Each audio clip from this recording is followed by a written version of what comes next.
نحمده ونصلي ونسلم على رسوله الكريم أما بعد فأعوذ بالله من الشيطان الرجيم بسم الله الرحمن الرحيم وسارعوا إلى مغفرة من ربكم وجنة عرضها السماوات والأرض أعدت للمتقين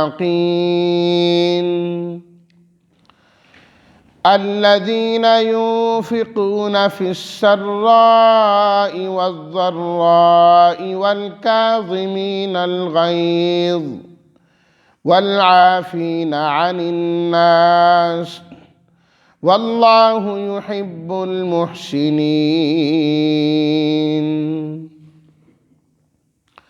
صدق الله مولانا العظيم اللهم صل على سيدنا ومولانا محمد وعلى آل سيدنا ومولانا محمد وبارك وسلم سارعوا دوڑ لگاؤ تم مغفرہ بخشش عرضها چڑائی اس کی قیمت اس کی اعدت تیار کر دی گئی ہے ينفقون خرچ کرتے ہیں السراء خوشی میں خوشحالی میں الضراء تنگ دستی میں تکلیف میں کاظمین پینے والے ہیں کنٹرول کرنے والے ہیں الغیظ غصے کو العافین معاف کرنے والے ہیں محسنین نیکوکاروں کو ترجمہ وَسَارِعُوا إِلَى مَغْفِرَةٍ مِّن رَبِّكُمْ اور تم دوڑو اپنے رب کی مغفرت کی جانب اور جنت کی طرف جس کی چوڑائی آسمانوں اور زمین جتنی ہے تیار کی گئی ہے پرہیزگاروں کے لیے وہ لوگ جو خرچ کرتے ہیں خوشحالی میں اور تنگ دستی میں اور غصے کو پینے والے ہیں اور لوگوں کو معاف کرنے والے ہیں اور اللہ تعالیٰ تو احسان کرنے والوں کو پسند کرتے ہیں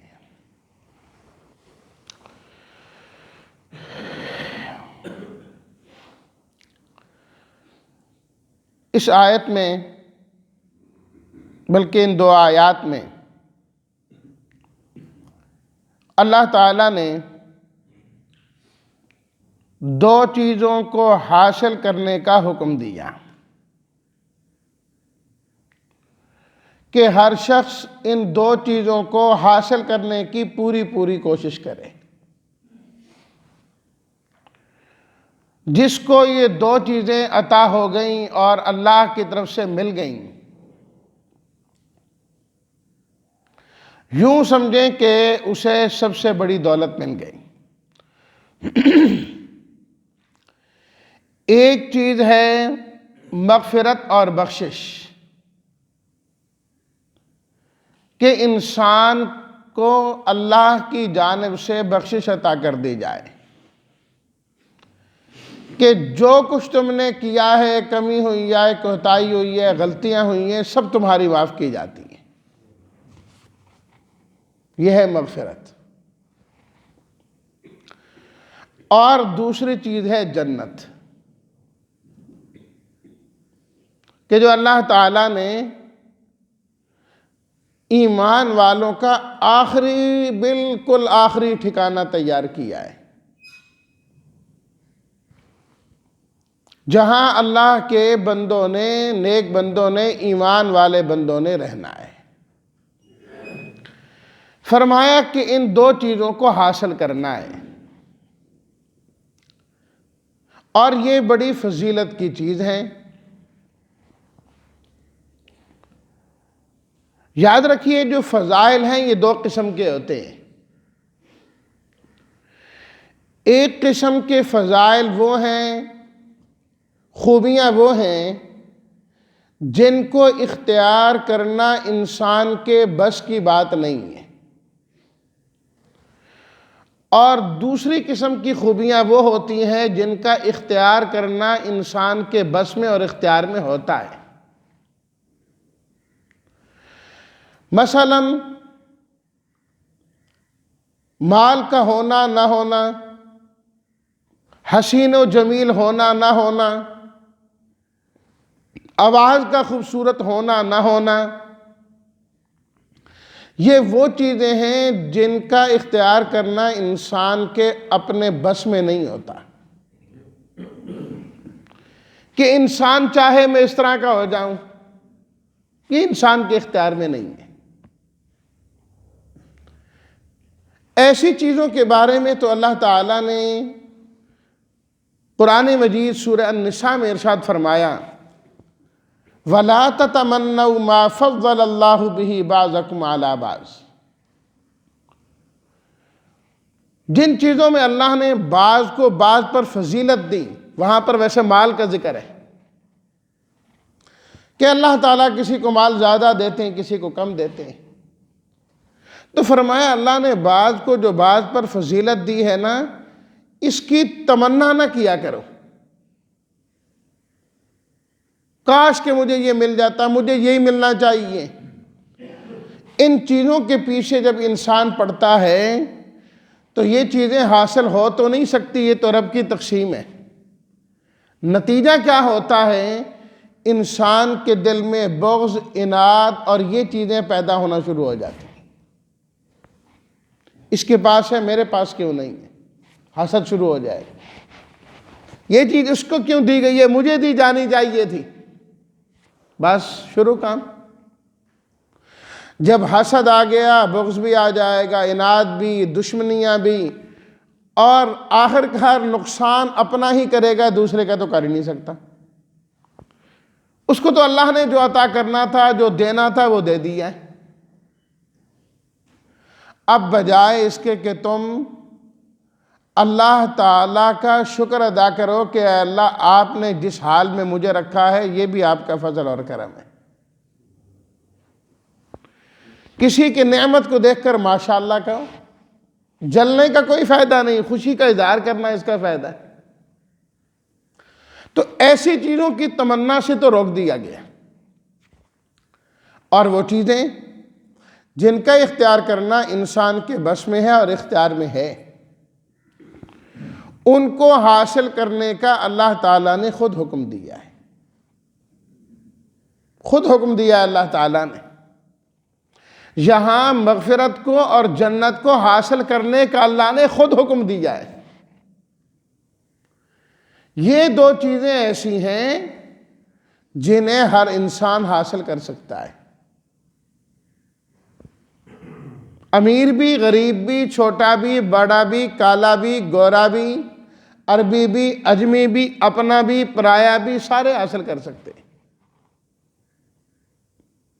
اور یہ حاصل کرنے کی چیزیں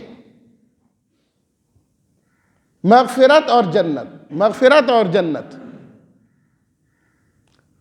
30ویں سپارے میں سورہ مطففین میں اللہ نے جب جنت کا ذکر کیا تو فرمایا وَفِي ذَلِكَ فَلْيَتَنَافَسِ الْمُتَنَافِسُونَ. رغبت کرنے والوں، مقابلہ کرنے والوں، کرنا ہے مقابلہ تو جنت کے حصول میں کرو، جنت حاصل کرنے میں مقابلہ کرو، دوڑ لگاؤ ایک دوسرے کی کہ میں نے لینی ہے، میں نے پہلے جنت میں پہنچنا ہے، میں نے یہ نیک اعمال کرنے ہیں، اس چیز کی خواہش ہے.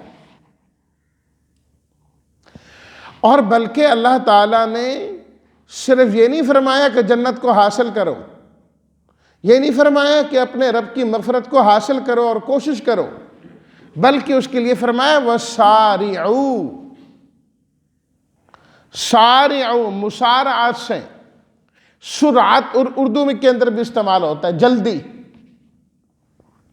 فرمایا کہ ان دو چیزوں کو حاصل کرنے میں تم نے دیر کرنی ہی نہیں ہے. اس کو حاصل کرنے میں تم نے تاخیر نہیں کرنی، جلد از جلد فوراً اسے حاصل کرنے کی کوشش کریں، اس لیے کہ زندگی کا پتہ کوئی نہیں ہے، زندگی کا پتہ کوئی نہیں ہے۔ کہیں جی چلو بوڑھے ہوں گے کر لیں گے، کیا گارنٹی ہے کہ بوڑھے تک جائیں گے؟ چلو آج آرام کر لیتے ہیں، نماز نہیں پڑھتے، کل جائیں گے، کیا پتہ ہے کل آپ کے پاس زندگی ہوگی کہ نہیں ہوگی؟ جو ہے بس اس کو حاصل کرو، اسی موقع کو غنیمت سمجھو، اور اس میں بالکل تاخیر نہیں، اس میں بالکل تاخیر نہیں، اسی موقع کو غنیمت سمجھنا ہے، تاخیر نہیں کرنی، تاخیر نہیں کرنی۔ اس لیے حدیث میں ہے نا کہ جب انسان کے دل میں نیکی کا داعیہ پیدا ہو جائے، آ جائے دل میں نے یہ نیکی کرنی ہے، بس اس کو کرو، تاخیر نہیں کرنی ہے اب اس میں۔ اول تو وقت کا پتہ نہیں، اگر وقت مل بھی جائے تو توفیق کا پتہ نہیں، توفیق ملے گی کہ نہیں ملے گی یہ عمل دوبارہ کرنے کی۔ توفیق کا موقع بھی کوئی کوئی ہوتا ہے۔ اللہ اکبر۔ اور سورہ الحدید 27ویں سپارے میں اللہ تعالیٰ نے اسی چیز کو ذکر کیا تو وہاں پر فرمایا سابقوا الی مغفرۃ، کہ تم اللہ کی مغفرت اور جنت کو حاصل کرنے میں ایک دوسرے سے آگے بڑھو، مقابلہ بازی، مقابلہ کرنا ہے تم نے، کہ ایک آدمی اس کو حاصل کرنے کی جتنی محنت کر رہا ہے دوسرے کو چاہیے اس سے زیادہ محنت کرے، اس سے زیادہ محنت کرے۔ یہ مقابلے کی چیز ہے، دنیا مقابلے کی چیز نہیں کہ اس نے کوشش کر کے اتنا مال کما لیا میں زیادہ کر لوں، اس نے 5 مرلے کا مکان بنایا میں 10 کا بناؤں، اس نے 10 کا بنایا میرے پاس کنال کا ہونا چاہیے۔ فرمایا نہ، مقابلہ کرنا ہے تو پھر ان چیزوں میں کرو۔ وہ 5 نمازیں پڑھ رہا ہے، تم ساتھ تہجد بھی پڑھو، ساتھ اشراق بھی پڑھو۔ وہ یہ کام کر رہا ہے، تم اس سے اور آگے جانے والے بنو۔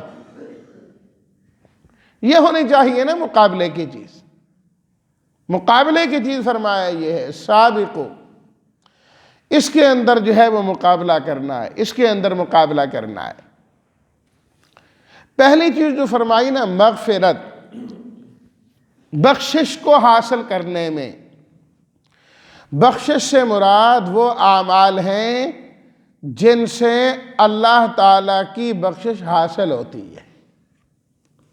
مغفرت ایسے بیٹھے بیٹھے نہیں ہوتی، اس کے لیے کچھ چیزیں ہیں جو انسان کو اختیار کرنا پڑتی ہیں، جن میں سب سے پہلی چیز تو کیا ہے؟ ایمان ہے اور اسلام ہے، کہ انسان ایمان کو اختیار کرے، اسلام کو اختیار کرے تو اللہ کی مغفرت حاصل ہوگی۔ جب تک ایمان نہیں ہے، اسلام نہیں ہے، کچھ بھی کر لیں اللہ کی مغفرت کو حاصل نہیں کر سکتے۔ اس کے بعد فرائض کی ادائیگی ہے کہ انسان اللہ کی جانب سے جو فرض کیے گئے احکامات ہیں ان کو اپنانے والا بنے۔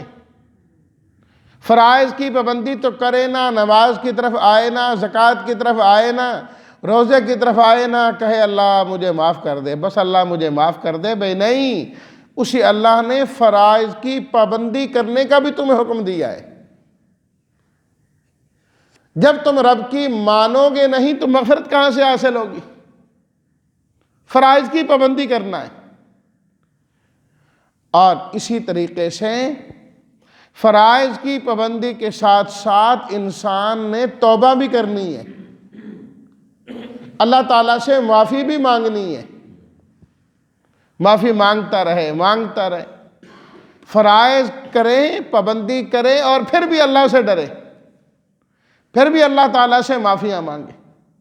نبی کریم صلی اللہ علیہ وسلم نے فرمایا، یہ جو قرآن مجید میں اللہ تعالیٰ نے فرمایا نا کہ ہمارے بندے وہ ہیں کہ جو بھی کرتے ہیں تو ڈرتے ڈرتے کرتے ہیں، آپ نے فرمایا جب حضرت عائشہ صدیقہ رضی اللہ تعالی عنہا نے پوچھا کیا اس سے مراد یہ ہے کہ انسان گناہ کرے تو اللہ سے ڈرے توبہ کرے؟ آپ نے فرمایا نہیں، مراد یہ ہے کہ انسان نیک عمل کر کے بھی اللہ سے ڈرے،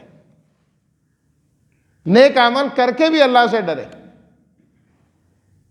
یہ اصل ڈرنا ہے، توبہ کرنا۔ اسی طرح مسارات کے اندر یہ بھی ہے کہ انسان صف اول میں اور تکبیر اولیٰ کے ساتھ نماز پڑھنے والا ہو،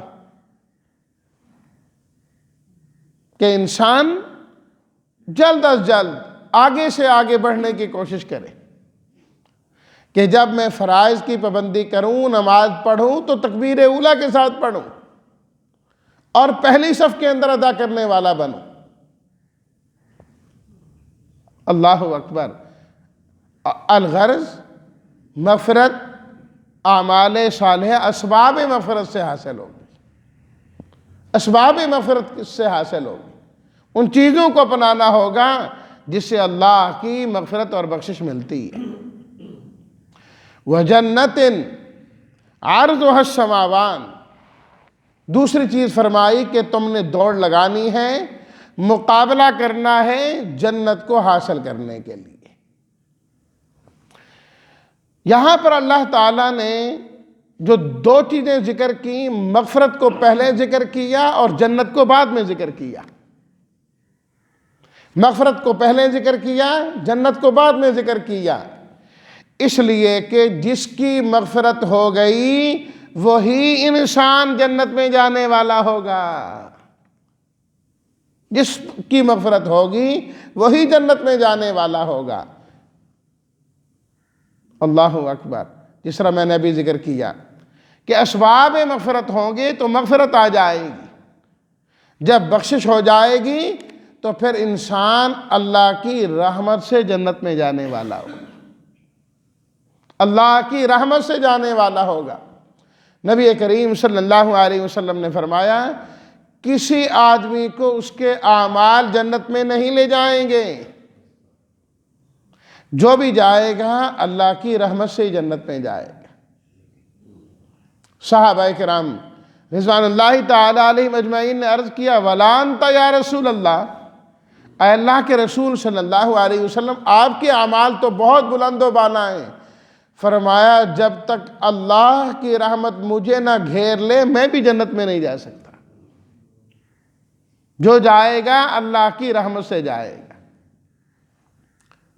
لیکن اللہ کی رحمت ہوگی کن لوگوں پر؟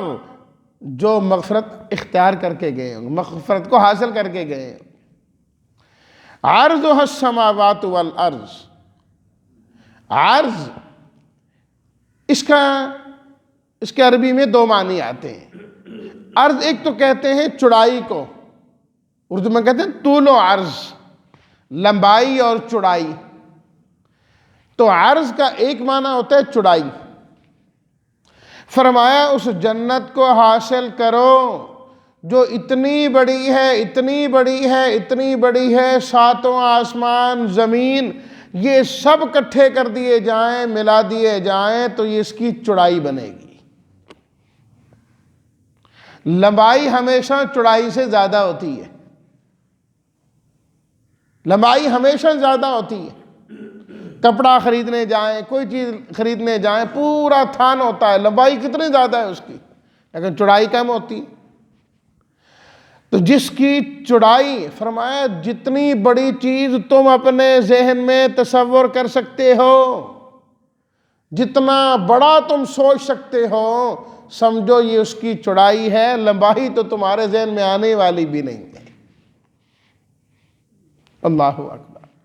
یہ بھی صرف سمجھانے کے لیے فرمایا، سمجھانے کے لیے فرمایا، ورنہ حدیث شریف میں آتا ہے، غالباً سنن ابن ماجہ کی روایت ہے، اس میں یہ روایت درج ہے، آپ علیہ الصلوٰۃ والتسلیمات نے فرمایا کہ ادنا سے ادنا، ادنا سے ادنا، سب سے آخری جنتی جو جنت میں جائے گا، جب اسے جنت میں داخل کیا جائے گا نا تو کہا جائے کہ یہاں رہے جی پروردگار جنت تو بھری ہوئی ہے۔ فرمایا جا تو صحیح نا۔ اللہ تعالیٰ فرمائیں گے جا تجھے دنیا کا 10 گنا زیادہ حصہ دیا جاتا ہے، یعنی کم سے کم آخری جنتی کو بھی جو جنت ملے گی اس دنیا سے 10 گنا بڑی ہوگی. دنیا سے، ملک صوبے شہر کی بات نہیں کر رہے، پوری دنیا سے 10 گنا بڑی ہوگی.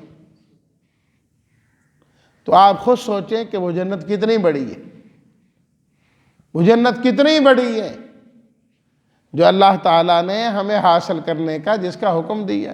چھوٹی سی زندگی 50 60 70 80 سال، اس میں محنت کرنی ہے. اتنی بڑی جنت ہمیشہ کی لینی ہے، اتنی بڑی جنت ہمیشہ کی لینی ہے. عرضها السماوات والارض. اور عرض عربی زبان میں ثمن اور قیمت کو بھی کہتے ہیں کہ کوئی چیز خریدے نا تو اس کے بدلے میں جو قیمت دی جاتی ہے اس کو بھی عرض کہا جاتا ہے عربی زبان میں.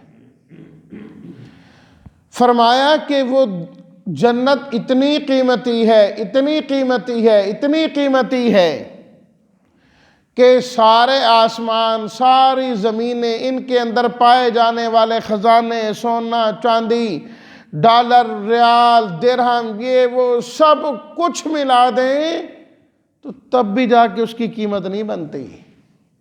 اور اللہ تو تمہارے ایک عمل پر خوش ہو کر اتنی عظیم جنت عطا فرما دیتے ہیں. کل ہی ہم حدیث میں پڑھ رہے تھے، نبی کریم صلی اللہ علیہ وسلم نے فرمایا کہ جنت کے اندر اتنی جگہ جس کے اندر صرف جو ہے نا کوڑا رکھا جائے، اتنی ساری جگہ، ساری دنیا اور دنیا وما فیہا سے وہ بہتر ہے. ساری دنیا کے خزانے مل جائیں، اس کی نعمتیں مل جائیں، جنت کی 1-2 فٹ جگہ کا مقابلہ نہیں کر سکتے. فرمایا وہ اتنی عظیم جگہ ہے، وہ اتنی عظیم جگہ ہے کہ جتنے خزانے تمہارے پاس ہیں یہ سارے دے کر بھی تم اس کو حاصل کرنا چاہو تو نہیں ہوگا. وہ اتنی قیمتی، وہ اتنی قیمتی ہے. لیکن اللہ نے اعدت للمتقین فرمایا کہ پرہیزگاروں کے لیے اسے تیار کر کے رکھا ہے. متقی لوگوں کے لیے تیار کر کے اللہ نے اسے رکھا ہے، تیار ہے. تقوی اختیار کرنا تمہارا کام ہے، اللہ تعالیٰ وہ جنت تمہیں عطا فرما دے. پھر اس کے بعد کی جو 2 آیات ہیں اللہ نے اس میں متقی لوگوں کی خوبیاں اور صفات بیان کی کہ وہ ہوتے کون سے ہیں. وہ تفصیلی ہے، انشاءاللہ ان کا کل تفصیلی ذکر کریں گے. اللہ ہم سب کو مغفرت عطا فرمائیں اور اس کو حاصل کرنے کی کوشش کرنے والا بنائے، اور اللہ اپنی رضا کی جگہ جنت ہم تمام کو عطا فرمائیں. وآخر دعوانا ان الحمد للہ رب العالمین.